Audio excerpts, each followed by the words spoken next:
دوسرا جو عمران خان صاحب آرمی چیف کو خطوط لکھ رہے ہیں اس کی وجہ سے ایک بڑی فرسٹریشن بڑھ گئی ہے اور پریشانی میں اضافہ ہوتا چلا جا رہا ہے، لیکن یہ فسطائیت ان کے گلے پڑے گی، وہ کیسے، وہ میں آپ کو آگے چل کے بتاتا ہوں۔ وزیر آباد میں ناظرین ایک پورا گاؤں ہے، اس کا پورا ایک محلہ اس کے اوپر اٹیک ہو گیا، اور آپ حیران ہو جائیں گے جو انہوں نے وہاں پہ حرکتیں کی ہیں۔ یعنی یہ کوٹ جان بخش کا ایک علاقہ ہے، وہاں تحریک انصاف کی ریلی کے باعث پورا محلہ زیر تاب آ گیا۔ یہ میں آپ کو وزیر آباد کا بتا رہا ہوں، پھر حافظ آباد میں بھی ایسے ہوا، پورا ایک گاؤں ہے اس کے اوپر اٹیک کر دیا، لوگوں کے گھر توڑ دیے، بہت سارے لوگوں کو اغوا کر دیا، اٹھا لیا، گرفتار کر کے لے گئے۔ تو انہیں کوئی سمجھ نہیں آ رہی کہ انہوں نے کرنا کیا ہے، پورے گاؤں پہ، پورے محلے پہ اٹیک کر رہی ہے پولیس جا کر، اور نہ صرف وہ اٹیک کر رہے ہیں بلکہ وہاں سے لوگوں کو اٹھا کر لے کر جا رہے ہیں، ان کی چیزیں توڑ رہے ہیں، غریبوں کے گھروں میں داخل ہو کے ان کے دروازے، ان کی کھڑکیاں، ان کے گھر کا سامان توڑ رہے ہیں۔ یہ پولیس ہے یا کوئی کسی اور ملک نے حملہ کر دیا پاکستان کے اوپر یا پاکستان کے شہریوں کے اوپر؟ اپنے ملک میں تو ایسا نہیں ہوتا، یہ تو مقبوضہ علاقے میں یہ کام ہوتا ہے کہ لوگوں کو اتنا دباؤ کہ وہ بیڑا غرق ہو جائے ان کا، لیکن یہاں پہ آپ لوگوں کو ایسے دبا رہے ہیں تو اس ملک میں کون انویسٹمنٹ کرے گا، یا کون اس ملک کے اندر رہنا چاہے گا، یا یہاں پہ اپنے مستقبل کو محفوظ دیکھے گا؟ یہ مناظر پوری دنیا دیکھ رہی ہے، اس کا ری ایکشن بھی آئے گا۔ بہرحال یہاں پہ جو کچھ ہوا اس میں ایک خاتون جو ہے ان کا انتقال بھی ہو گیا، ارشاد بیگم نامی خاتون تھیں، انہوں نے اپنے پوتے اور نواسے مجاہد عبداللہ اور ثناء اللہ کے چھاپے کے دوران، پکڑے جانے کے دوران انہیں کیونکہ وہ بار بار منع کر رہی تھی، انہیں ہارٹ اٹیک آ گیا اور وہ انتقال کر گئیں۔ تو ارشاد بیگم نامی خاتون کا انتقال بھی ہو گیا۔ وہاں پہ اہل علاقہ بیچارے بڑے سراپا احتجاج ہیں، لیکن 2 درجن سے زیادہ لوگوں کو حراست میں لیا گیا ہے، اور جو لوگوں نے اپنی مدد آپ کے تحت ایک ایمبولینس رکھی ہوئی تھی اس کو بھی توڑ دیا گیا۔ اب ایمبولینس کا کیا قصور ہے بیچاری کا؟ ایمبولینس تو جنگ کے دوران بھی آپ ایمبولینس پہ اٹیک نہیں کرتے، اسپتال پہ اٹیک نہیں کرتے۔ پاکستان کی ملٹری اسٹیبلشمنٹ کو ہوش کے ناخن لینے چاہیے، یہ کیا کر رہے ہیں پاکستان میں آپ؟ تو میں واپس چاہتا ہوں کہ یہ ظلم اور بربریت تو جاری ہے، اور اس کا جواب آج نہیں تو کل کسی نہ کسی کو دینا پڑے گا۔ یہ NA-77 سے جو MNA ہیں طارق محمود صاحب، ان کا بھی سٹیٹمنٹ ہے، وہ میں آپ کے سامنے رکھ دیتا ہوں ان کا سٹیٹمنٹ کہ وہ کیا کہہ رہے ہیں، کیونکہ ان کے ساتھ بھی بڑی زیادتی ہوئی ہے، ان کے اوپر بھی اٹیک ہوا ہے۔ طارق محمود صاحب کہہ رہے ہیں جی میرے گھر کو ایک دفعہ پھر پنجاب پولیس نے توڑا اور لوٹ مار کی ہے، میرے گھر پر پولیس نے قبضہ کر لیا ہے، پولیس دروازے کاٹ کر گھر میں داخل ہوئی ہے اور سامان لوٹ کر لے گئے ہیں۔ یہ میاں طارق محمود ہیں، ممبر قومی اسمبلی NA-77 سے۔ تو جتنے باقی MNA ہیں ان کے لیے ڈوب مرنے کا مقام ہے کہ کانسٹیبل آتے ہیں، دروازے توڑتے ہیں، ممبر قومی اسمبلی کے گھر میں گھستے ہیں اور جو مرضی کرتے ہیں، اور اسپیکر قومی اسمبلی یا ڈپٹی اسپیکر قومی اسمبلی یا جتنے بھی وہاں پہ MNAs ہیں وہ سارے کچھ بھی نہیں کر سکتے، انہیں صرف تنخواہیں اور مراعات چاہیے، اور انہوں نے ان کے ہاتھوں میں پالش کا برش پکڑایا ہوا ہے اور یہ سارے کے سارے پالش پہ لگے ہوئے ہیں۔ یعنی آج اس اپوزیشن کو مار پڑ رہی ہے، کل ان کو بھی مار پڑے گی۔ یہ کوئی وقت ایک جیسا ہمیشہ رہنا نہیں ہے، ہم کل بھی میڈیا والے آواز اٹھا رہے ہوں گے جب دوسری طرف کو مار پڑے گی، لیکن سوچنا یہ ہے کہ جو لوگ آج انجوائے کر رہے ہیں دوسروں کو مار پڑتے ہوئے دیکھ کر، کیا ان کو جب مار پڑے گی تو کیا سب کو آواز اٹھانی چاہیے؟ یہ بھی ایک بڑا اہم سوال ہے، لیکن انہوں نے زیادتی اور ظلم کی کسر کوئی نہیں چھوڑی۔ اچھا جی، عمران خان صاحب کے خط کو لے کر جو بے چینی ہے وہ اس لیے ہے کہ سارا کا سارا فوکس جو ہے اور الزام جو ہے وہ ملٹری اسٹیبلشمنٹ کی طرف آ رہا ہے، خاص طور پہ عاصم منیر صاحب جو chief of the army staff ہیں، ان کے اوپر یہ الزام چلا جاتا ہے کہ عمران خان صاحب خط کے اندر ان کی طرف انگلیاں اٹھاتے ہیں کہ جی آپ کا ادارہ، آپ کی ایجنسیاں، آپ کے لوگ، آپ کا کرنل، تو آپ لوگ یہ کر رہے ہیں۔ تو عاصم منیر صاحب کے اوپر اس کے معاملے میں دباؤ بڑھ رہا ہے، اور اگر آپ دیکھیں تو یہ جو کچھ بھی پاکستان میں ہوا اس کا الٹیمیٹ بینیفیشری کون ہے؟ 2 طرح کے لوگ ہیں نا، ایک تو یہ روایتی سیاسی خاندان ہے جس میں آپ لے لیں نواز شریف کو، شہباز شریف کو، مریم نواز کو یا بلاول زرداری کو، ایک جناب وہ بن گیا صوبائی میں حکومت لے لی، ایک نے ایک صوبے میں لے لی، ایک نے دوسرے صوبے میں حکومت لے لی، ایک نے بلوچستان میں بھی حکومت لے لی، ایک صدر بن گیا، ایک وزیر اعظم بن گیا، ایک وزیر اعلیٰ بن گئی۔ تو یہ اس کے بینیفیشری ہیں، اور ساتھ میں نہ صرف انہوں نے حکومتیں لی ہیں بلکہ حکومتیں لینے کے علاوہ انہوں نے جو ہے وہ اپنے کیسز بھی ختم کروائے ہیں، انہوں نے NRO-2 کے مدد سے اپنی جان بھی بچائی ہے۔ اور ایک بینیفیشری اس میں اگر دیکھیں تو اسٹیبلشمنٹ میں عاصم منیر صاحب ہیں، کیونکہ یہ جو 26ویں آئینی ترمیم ہوئی اس کے نتیجے میں انہیں ایک قانون کے بعد ایک ایکسٹینشن مل گئی ہے، یعنی ان کی مدت ملازمت 3 سال کے بجائے 5 سال ہو گئی ہے، تو وہ اب 2029-27 تک موجودہ قانون کے مطابق وہ آرمی چیف رہ سکتے ہیں اگر یہ نظام ایسے ہی چلتا رہا اور کوئی تبدیلی نہ آئی تو یہ وہ بھی اس کے بینیفیشری ہیں۔ تو ساری انگلیاں جو ہیں وہ ان کی طرف اٹھ جاتی ہیں عمران خان صاحب کے خط لکھنے کے بعد۔ اب عمران خان صاحب کے خط سے جو ہے وہ پرابلم پیش آ رہی ہے، اور اس کو اب روکنا کیسے ہے یہ کوشش کی جا رہی ہے، دباؤ بھی بڑھایا جا رہا ہے، اور کچھ اطلاعات کے مطابق عمران خان صاحب کو دوبارہ سے انگیج کرنے کا بھی فیصلہ ہوا ہے۔ اچھا، انگیجمنٹ کے فیصلے کے پیچھے ایک بہت بڑا فیکٹر ہے، جنید سلیم صاحب سینئر صحافی ہیں، انہوں نے بھی اس کے اوپر اس نقطے پہ روشنی ڈالی ہے۔ میں پہلے آپ کو بتاتا بھی رہا ہوں کہ اوورسیز جو امریکنز ہیں وہ اس میں کوشش کر رہے ہیں، اور وہ بائنڈنگ ریزولوشن ہے۔ جس چیز سے اس وقت پاکستان کی گورنمنٹ سب سے زیادہ ڈری ہوئی ہے نا، وہ امریکہ میں آنے والی بائنڈنگ ریزولوشن ہے۔ اگر یہ بائنڈنگ ریزولوشن آ جاتی ہے تو پھر امریکہ میں کارروائی شروع ہو جائے گی ان لوگوں کے خلاف جن لوگوں نے پاکستان میں ظلم، بربریت اور فسطائیت کا بازار گرم کیا ہوا ہے اور انسانی حقوق کی خلاف ورزیاں کی ہوئی ہیں. میں چند لوگوں کے بارے میں آپ کو بتا دیتا ہوں کہ جو اوورسیز پاکستانی ہیں، انہوں نے جو بندے شارٹ لسٹ کیے ہوئے ہیں، ان کے مطابق جو لوگ ذمہ دار ہیں پاکستان میں رجیم چینج آپریشن سے لے کر اب تک ظلم اور بربریت کے لیے، وہ کون لوگ ہیں.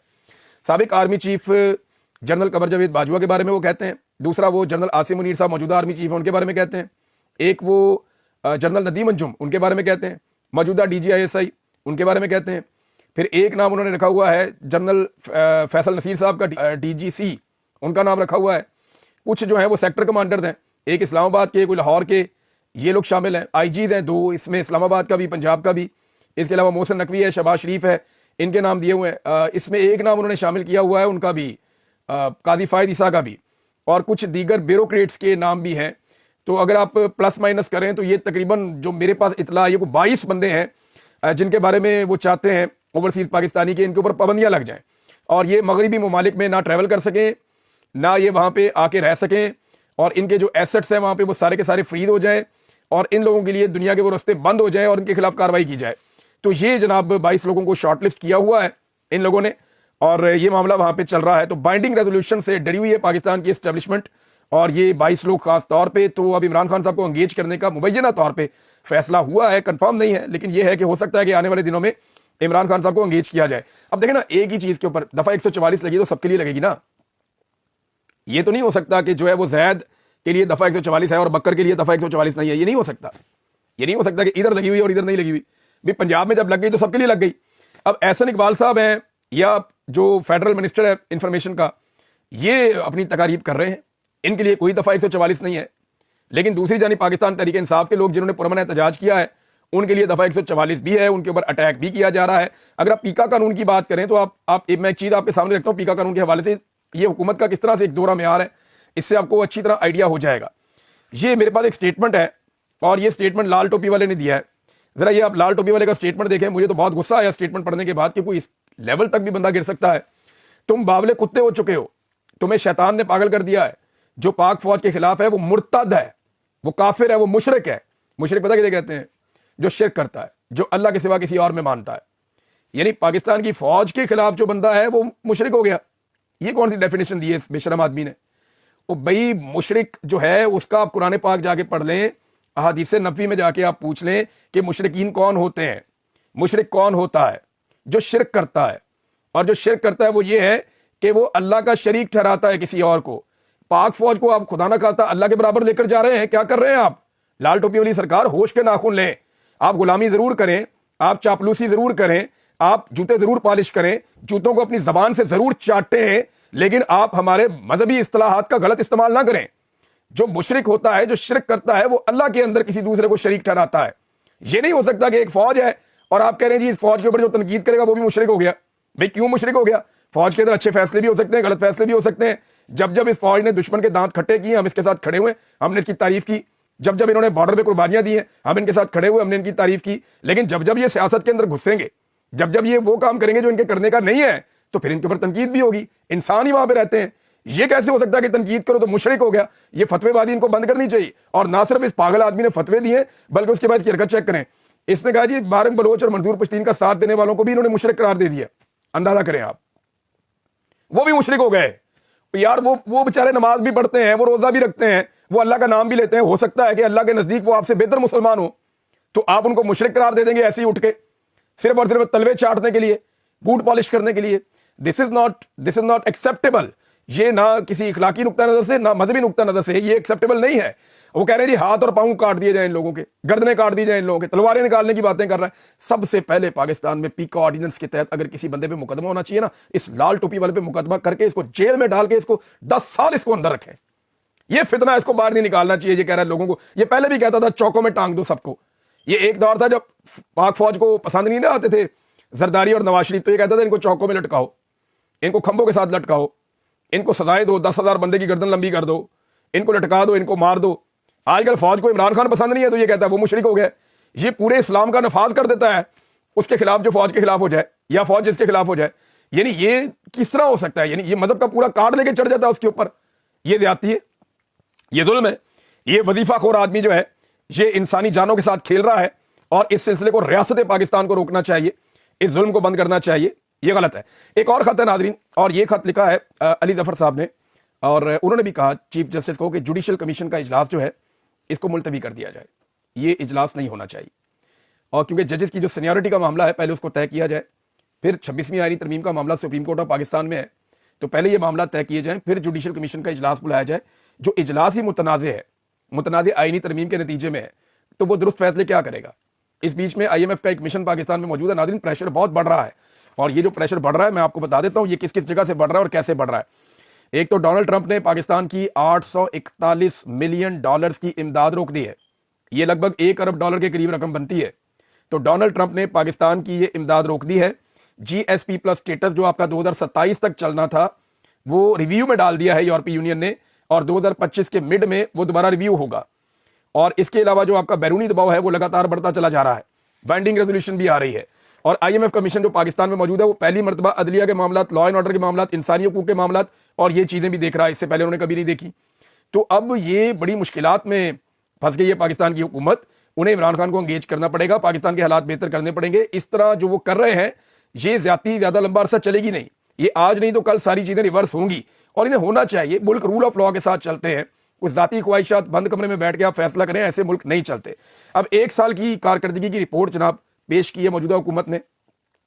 یہ دنیا کا واحد وزیر اعظم ہے جو اشتہاروں میں کام کر رہا ہے, یعنی ادھر سے سلومو بن رہا ہے, تو وزیر اعظم ٹر رہا ہے, اس کے جوتے دکھا رہے ہیں, اس کا بہترین سوٹ دکھا رہے ہیں, پھر اس کا چہرہ دکھا رہے ہیں چلتے ہوئے, پھر پیچھے بیک گراؤنڈ کے اندر میوزک چل رہا ہے, ہوائیں چل رہی ہیں, خوبصورت پارک ہے. کدھر ہے اس طرح کا پارک؟ یہ وزیر اعظم ہاؤس کے اندر تو ہو سکتا ہے, باہر نکل کے عوام کو دیکھیں نا, اپنے حلقوں میں نکل کر عوام کو دیکھیں, انہیں ایسے پارک میسر ہیں, ایسی جگہ میسر ہیں. تو آپ VVIP قسم کا ایک اشتہار بنا دیتے ہیں, دنیا کے مہنگے ترین کیمرے لے کر, ادھر بتیجی جو ہے وہ ٹک ٹاک بنا دیتی ہے مہنگے ترین کیمروں کے ساتھ, اور یہ اس طرح لوگوں کو بیوقوف بنا رہے ہیں, تو لوگ بیوقوف بنیں گے نہیں. یہ اپنی کارکردگی رپورٹ لے کر آ رہے ہیں اور سلومو بنا کے عوام کو دکھا رہے ہیں, جبکہ عوام غریب اور مجبور ہوتی چلی جا رہی ہے. ایک تو کارکردگی یہ اپنی بتا رہے ہیں, ایک کارکردگی ان کی میں آپ کو بتاتا ہوں کہ انہوں نے اس پورے 1 سال کے اندر اور اس سے پہلے جو انہیں موقع ملا ہے, انہوں نے کیا ہے.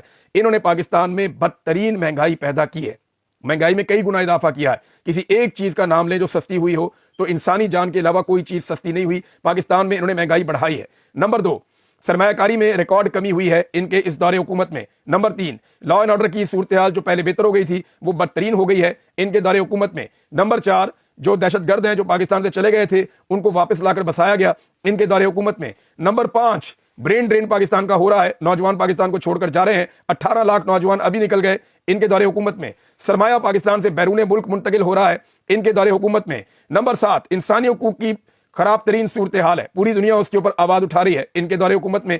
نمبر 7, میڈیا پر پابندیاں لگ رہی ہیں ان کے دور حکومت میں. نمبر 8 ہے یہ, میڈیا پہ بدترین پابندیاں انہوں نے لگائی ہیں, ایون میڈیا والوں کو اٹھایا, ان کو گرفتار کیا, ان پہ مقدمات درج کیے. نمبر 9, کرپشن کے ریکارڈ ٹوٹ رہے ہیں, جو کرپشن انہوں نے کی کسی ایک کے اوپر بھی کیس نہ بن رہا ہے نہ چلا رہے ہیں. نمبر 10, عدلیہ پر مکمل کنٹرول حاصل کر لیا ہے اور پاکستان کی اسٹیبلشمنٹ عدلیہ کو کٹ پتلی بنا کر چلانا چاہتی ہے. نمبر 11, NRO2 مکمل ہو گیا ہے. انہوں نے اپنے وہ تمام کیسز جن میں ان سے پیسہ ریکور ہونا تھا وہ تمام کیسز ملی بھگت کر کے اسٹیبلشمنٹ کی مدد سے اور عدلیہ کے اندر گیم ڈال کے اپنے مقدمات ختم کروا لیے ہیں. نیکسٹ یہ ہے کہ خواتین اور بچوں پر اور اقلیتوں کے اوپر پاکستان میں ظلم نہیں رک رہا. اگلا ظلم یہ ہوا ہے کہ فوجی عدالتوں میں سویلین کا ٹرائل ہوا ہے. یہ پوری دنیا کے اندر نفرت انگیز چیز ہے. لوگ اس کو حیرت سے دیکھ رہے ہیں کہ اس دور میں بھی پاکستان کی ملٹری کورٹس کے اندر پاکستان کے سویلینز کا ٹرائل کیا جا رہا ہے, اور جس انداز میں وہ ٹرائل ہوا اس کی شفافیت کے اوپر بھی انگلیاں اٹھ رہی ہیں. جبری گمشدگیاں پاکستان میں ابھی تک نہیں رک رہی, اور یہ اس حکومت کا ایک بڑا کارنامہ ہے.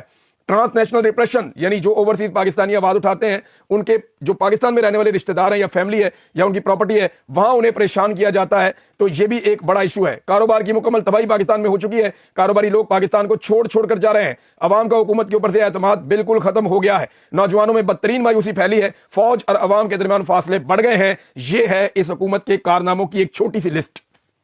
میں آپ کو بڑی تفصیل کے ساتھ مزید چیزیں بتا سکتا ہوں, لیکن یہ ایک چھوٹی سی لسٹ آپ کو بتا دے گی کہ پاکستان میں معاملات کہاں تک چل رہے ہیں. اور چیزیں بھی یہ شیئر کرنے کے لیے اگلے ویلاگ میں آپ کو بتاتا ہوں. اب تک کے لیے اتنے, اپنا خیال رکھیے گا, اپنے چینل کا بھی. اللہ حافظ.